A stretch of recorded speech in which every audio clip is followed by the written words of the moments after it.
this New York Post columnist and a writer of many bestsellers. His next book coming out, perfect timing, called Coach K, The Rise and Reign of Mike Krzyzewski. And you can pre-order that where all books are acquired. Ian O'Connor of the New York Post joining us here on The Rich Eisen Show. How you doing, Ian?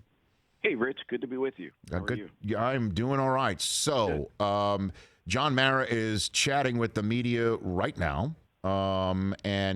He is saying it was gut-wrenching to fire Joe Judge. I saw your piece in the New York Post in which you said that what Mara and Steve Tisch did by firing Joe Judge needed to be done. Why did you have that stance? Ian? Well, actually, I just got off the Zoom call with John Mara. I was a little surprised, Rich, that the back-to-back quarterback sneaks in the final game, of course, which reminded those of us old enough of the Joe Pisarcik, the famous fumble in 1978, which marked a very dark period in Giants history.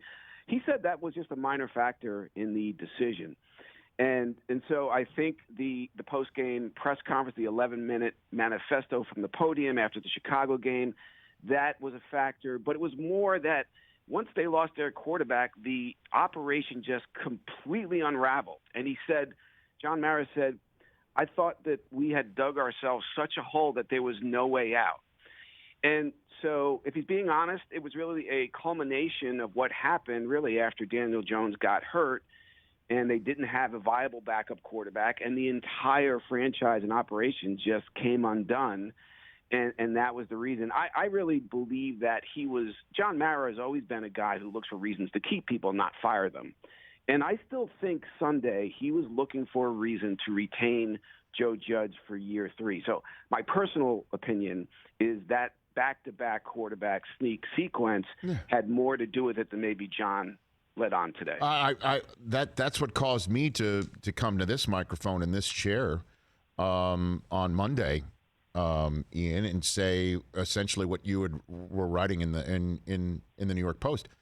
I've never seen that before. It's a surrender formation. You know, it's the exact opposite of victory formation. It's a surrender formation, and a professional football team should have a play, regardless of who is at quarterback or anywhere else on the field, that can convert a third down, regardless of where you are on the field. Certainly in a 3-0 game, certainly against a team in your division, certainly a team in your division that you bizarrely called out, you know, from the podium. That, to me, is just like, how does that happen? And I saw that and I thought to myself, how does this guy stay? That's the way I went with it.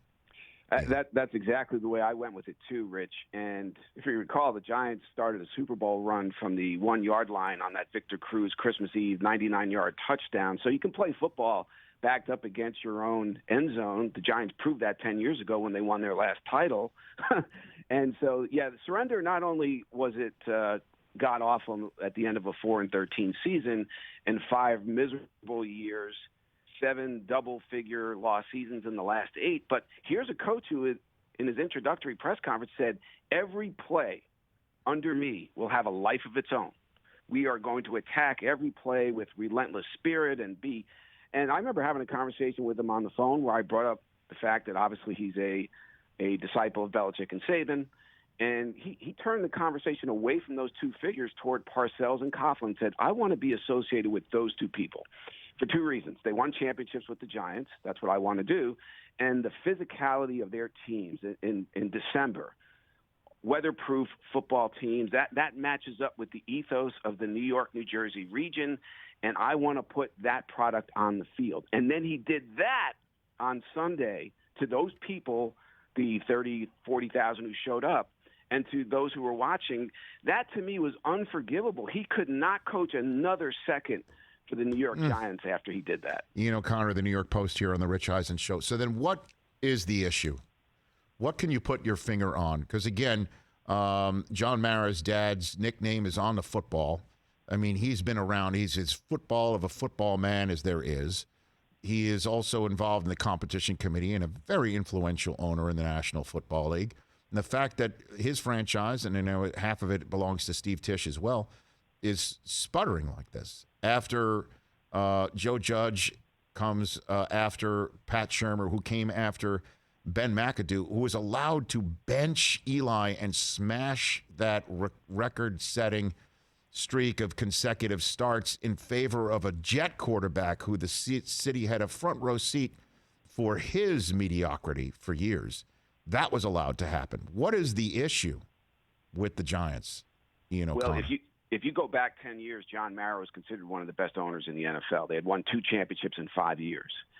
And so he was asked this question today: is it a fundamental breakdown inside the organization as far as evaluating personnel, or is it a disconnected series of bad decisions? And he said all of the above. What I'll say is this: he was a good owner when he had a good GM, a good head coach, and a good quarterback. Now he had a terrible GM who's now gone, a terrible coach who's now gone, and an injured quarterback that we're not sure about. So I think you tie it back to the 2018 draft and hanging on to Eli Manning too long. Those things are very connected. If Dave Gettleman takes Josh Allen at number 2 instead of Saquon Barkley, we're probably not having this discussion. The Giants, to me, I'm not saying they would have developed Josh Allen the way the Bills did, but they might be the 6th seed in the tournament today instead of a complete wasteland. So hanging on to Eli too long, not drafting the right quarterback in 2018, taking a running back there at number 2, and then Daniel Jones, I think he's got a lot of physical talent, but he doesn't stay on the field. And as you know, Rich, that's the most important talent for any quarterback to have. Availability. Tom Brady is the master of that, and Eli Manning, of course, was as well. So that's why the Giants are where they are. No, I know. The I guess road to perdition. But what about the question and answer that was asked of John Mara about at the center of all this, because there is a general manager that's going to have to be hired. And Dave Gettleman was the one who made those decisions, and that was the decision of John Mara to make. And all of the coaches that have been here, it's been positively dreadful, as we all know. What about, is there going to be a change within the organization from Mara and everything else on the way they've done everything? What was gleaned out of that conversation? The change is that they're going outside the family for a general manager for the first time in forever. You go back to George Young, Ernie Accorsi, Jerry Reese, Dave Gettleman, that's all in the family. Right. They were all Giants, lifers, basically, starting with Accorsi after George Young, who was put in, of course, by Pete Rozelle. So they're now going to hire a general manager outside the organization. That's going to be the big change, and then allow that person to make the head coaching hire. Kevin Abrams, who's been in that Giant franchise for more than 20 years, he was groomed to be the next in line in the succession of Giants executives to take over. They're not even giving him an interview. So that is the change. The Mara family will still be there. John said today the GM and head coach will always make the decisions. I'll give the final okay. 99.9% of the time, unless there's an off-the-field conduct issue, I will approve as long as the GM and head coach are in agreement.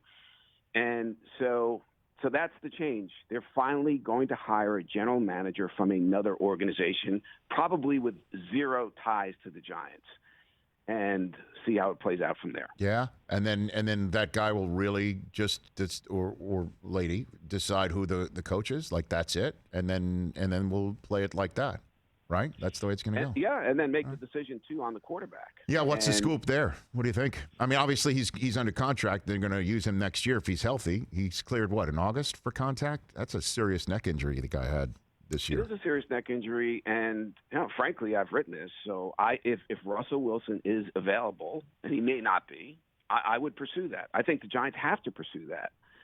They have 2 top 10 draft picks. Yep. So they have draft capital. They don't have salary cap space. So the new GM is going to have to be awfully creative as far as making something like that work. I do think Daniel Jones has the athleticism, the size, and the arm to be a good NFL quarterback, but he just hasn't been able to stay healthy and put all of that together. And he doesn't seem to elevate people around him. He's had a bad roster, but nobody seems to get better around Daniel Jones. So that's a bit of a problem. And my guess is, Rich, that the new GM will come in and give Daniel Jones next year, and then make his or her determination on the quarterback long term. Then what are you thinking about coaches? What are you hearing? I know I know that the general manager has to decide, but this is right. this is a gig that, everybody keeps saying, I don't know if he'd want to do it. You just throw a blank check at Bill Cowher and go for it, or somebody who's been there and done a huge splash, but also somebody who knows the league and somebody outside the family, that's the idea too, right? So what do you think? I think if I had to place $20 on it today, I'd probably bet on Joe Shane as the general manager and Brian Daboll as the head coach. But Okay. I think Brian Flores should be the head coach. Okay. I like him a lot. I think he was 24 and 25 in 3 years in Miami with quarterbacks who aren't as physically talented as Daniel Jones. He beat Belichick 4 times in 3 years. The relationship situation down there with the general manager and ownership, I don't cover the Dolphins, so I don't know what happened there, what went wrong. But I think Brian Flores is a really good candidate. I'm not sure the Giants are going to hire him. And, of course, it comes down to what the general manager prefers. Another person to watch here would be in Baltimore, Joe Ortiz. He is very well regarded. And even though he was the 9th general manager candidate ID'd as far as getting an interview, I think he could be a serious player in this. To me, Shane is probably the guy to beat, but Ortiz could be a serious factor here. A lot of people – he comes out of a great organization when it comes to evaluating personnel. Ozzie Newsome, DeCosta, those guys are great. So he could be a major factor as well. What's your take on what's going on with the Nets? Just switching gears a little bit here. What's your take on their reversal of half of Kyrie's better than no Kyrie? I didn't like it. I thought they sold a piece of their soul. I understand their rationale. I gave them a lot of credit for taking the initial stand that they took, and then to kind of just throw it all away. I didn't like it. Kyrie Irving is a fabulous point guard, and watching him play is actually a treat. Oh, it is. I remember talking to Bob Cousy about him. Bob Cousy said he's one of the 5 best point guards he's ever seen as far as running a team. And so it is fun to watch, but I don't think it was fun to see how the Nets played that out. And I don't wish him any ill will, of course, but I would not have made that move. And I guess last one for you here. Your new book's coming out, right, on Krzyzewski? Yeah, next month. So walk me through how long you've been on the trail with Coach and you were kind enough to have me on, Rich, for my Belichick book. I really appreciated that. Of course. So it was a similar process. The difference was Bill Belichick was sort of lobbying people not to talk to me. Coach K hasn't done that. And so I appreciate that. He hasn't created those kinds of obstacles. And so it's talking to hundreds of people about a great American life and leader. And I didn't know when I started the process, of course, that he was going to announce this would be his final season. So I guess I'm glad he didn't end it after last season. Very glad. But I think they're good enough to win the whole thing. I think I'm hoping this is the most definitive, honest, accurate, and fair account of his life. That's my plan. That's my hope. And I guess I'll leave it up to the readers to decide. Yeah, because I guess that would be next up on the national media hit parade. Once the NFL season is concluded, it's the final 6 weeks of Coach K's coaching career and what Duke might be able to do with it by putting him on a ladder with a pair of scissors, right? I mean, like that's hey, just like John Wooden at the end. So it would be fitting for him to go out with number 6, no question about it. And the good news is they're good enough to do it. I don't know if they're the best team. I think Baylor probably is, but I saw them live against Kentucky. I've watched them on TV. But they are good enough to win the whole thing. Banchero's unbelievable. So it would be a hell of a story for them to actually pull that off. And then how about you talk about a story, right? I mean, what if, and this was real a few weeks ago, and Mac Jones's final 4 games certainly has put a damper on things, but New England getting back in the playoffs with the quarterback that Belichick drafted, specifically with in mind to turn the Brady page, that is truly something. What do you think's going through his brain this week? Well, first of all, Rich, I think it's really good for football and the NFL for him to be back in the tournament with another quarterback. I think it's a really cool thing. I'm fascinated to watch how this is going to work, if they're going to be able to advance. And No, I do know that there's a number of years, and he told people, I had this in my book, that he was as much as he respected Tom Brady and understood everything Brady did for Bill's legacy, that he did at some point look forward to the day where he had another quarterback to try to win with that player. Well, now he has that player, and so I think he'll be coaching for another 4 or 5 years into his 70s. He originally said he wouldn't do that, but he's a young man. Sure is. For his age. He's 10, 15 years younger than his age, the way he acts and carries himself. So I would be surprised if he's not still coaching Mac Jones 5 years from now. I mean, I don't know if you can go deep into your notes, your mental, notes of your interviews about Belichick. Did you ever find out at any point in time what a New Year's resolution was for him? Because we tried a couple times. Somebody tried a couple times and weren't able to get it from him. Did you see that? Did you see that one? I did. After he loses to the Bills? Oh, my God. I do give that reporter, as Tom Brady did, a lot of credit for having the nerve to ask that question after a loss. And I thought, I was a little disappointed when she asked the second time. She did. I thought he'd give that answer. Come on, Bill. Because he said maybe next week, and then she did, in fact, return.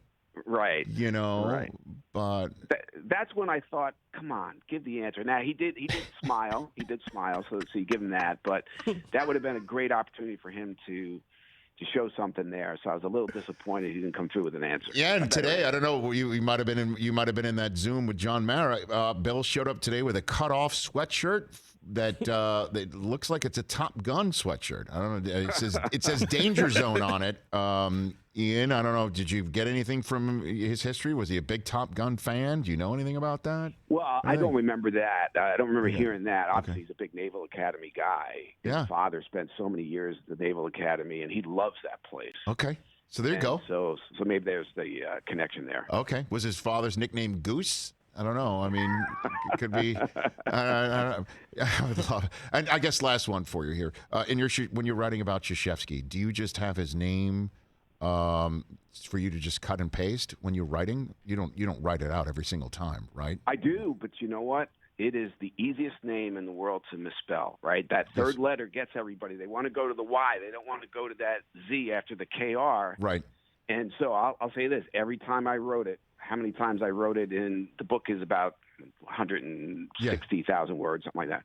I looked at it 5 times every time just to make sure. Oh, man, I would just have it on that cut and paste thing and just hit, the Alt P button and just paste it in. I wouldn't. You wrote it every time? Boom, boom, boom. I did, and I didn't know I had that function. So I'm old school. Do you know how to spell it right now? Like if I asked you how to spell it, you could do it? Oh, yeah. Pressure on? Yeah. Okay. KRZYZEWSKI. I mean, now it's easy. You're done. Okay. It's like an eye chart. My gosh. Well done, Ian O'Connor. Thanks for the time. I appreciate it. Thanks again. Let's do this down the line. Take care. You got it. Everyone should pre-order that book right now that Ian O'Connor's writing on Mike Krzyzewski, where all books are sold. Hey, you watched all the way to the end. Thanks for that. Watch more right here.